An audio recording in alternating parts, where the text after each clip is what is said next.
7મીથી diamond બુર્સની ઓફિસો ખોલવામાં આવશે। ઓફિસોની સાથે સુરત મુંબઈ ફ્લાઇટ શરૂ કરવાનો પ્રયાસ। એક સાથે 250 ઓફિસ ખુલવાની આશા।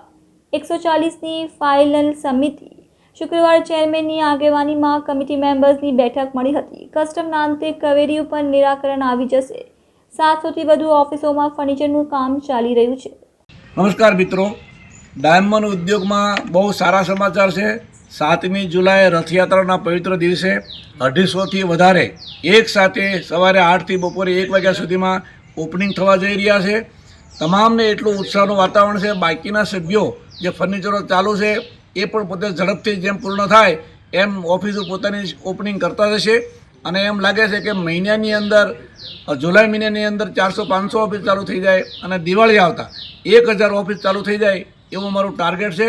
અને લોકોને અંદરથી ઉત્સાહ પણ એટલો બધો છે કે જલ્દી અહીંયા ડાયમંડ બુર્સ ચાલુ થાય તો અમે પણ અમારી ઓફિસ શરૂ કરવા માટે તત્પર છીએ।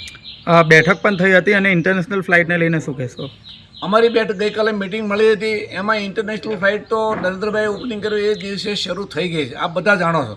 પણ જે ડાયમંડ બુર્સ શરૂ થાય એટલે મુંબઈથી આ બાયરોને આવવા જવા માટે સવાર સાંજ એક ફ્લાઇટ જો સુરત મુંબઈની ચાલુ થાય તો બહુ સુગમતા રહે।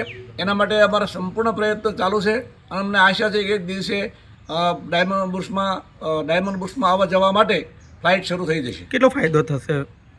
ડાયમંડ બુર્સ શરૂ થવાથી ઇન્ડસ્ટ્રીને બહુ મોટો ફાયદો થવાનો છે, કારણ કે પોતાની ઓફિસો તમામ લોકોએ રોકાણ કરી નાખ્યું છે અને અહીંયા ઇન્ફ્રાસ્ટ્રક્ચર બહુ સારું મળવાનું છે, જેથી કરીને ઇન્ફ્રાસ્ટ્રક્ચર સારું હોય તો બિઝનેસ કરવાની મજા આવે।